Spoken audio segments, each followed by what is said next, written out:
want it to be that way across the board. So I'm going to use a marking device to just plot in the points inside the computer to show it where these items are. So I just hover my needle and I just add and I just click and move and click and move and click. And I'm just going to take the time here to click in this whole little jaggedy edge. So I have in brown marked where those little jagged edges are so I can just be sure that I agree with how it's going to fit into this exact space that I have. And we have a pretty straight border here, but there are sometimes you encounter a border that might have a dip in it or a wave in it.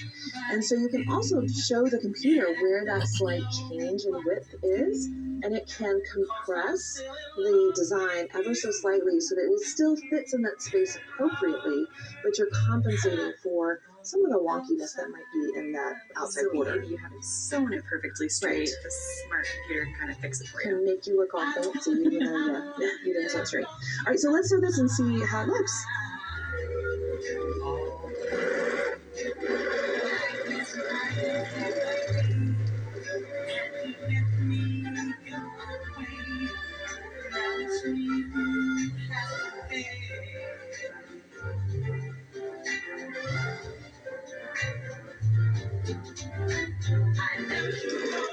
All right, so you get the idea, right? So let's take a look at what this would actually look like. It's all stitched out. So take a little time to show you that whole thing. So I've got it here on this one that we looked at before, but we were looking at the plume. So this time, let's look at that outside border and how we can have it dance around the edge of a quilt and really frame it out well. So pretty. Once again, thank you for sharing your talent with us. Yeah, fun day. Grab a pencil, tips, and other useful information coming up next.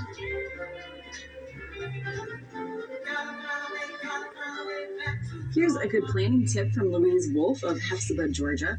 She says that it can be difficult sometimes to pick so many different colors for a quilt, so she draws a blank on a piece of paper, and then she can pencil in the colors, and then you can audition several colors. She takes this to the shop with her before she goes shopping, picks her fabrics, and there's her completed quilt. So nice. Yeah. This is from Carol Becker Abrani from Winter Haven, Florida. She says, I found these stainless steel magnetic parts dishes that mechanics use at a discount home improvement store.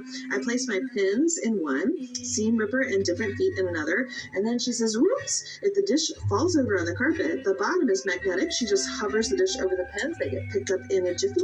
Very nice. That is nice.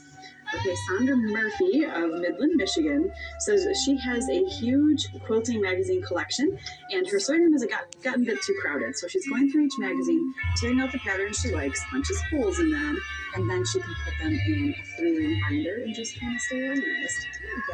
Take your favorite articles and everything. Yeah. We always love to see what tips you have, and if you have one to share with us for the tips table, you can send it to the address on your screen. And if we choose to show it here at the tips table, you'll get a 1-year subscription to Love of Quilting magazine. So thank you so much for sending them in. And don't forget the props too. The props are always helpful. We always learn a lot from props. Yeah, they help to show the tip really well, for sure. Thanks for watching. Additional quilting ideas from Franz and Porter are available in the pages of Franz and Porter's Love of Quilting magazine. A 1-year subscription includes 6 issues containing 10+ projects in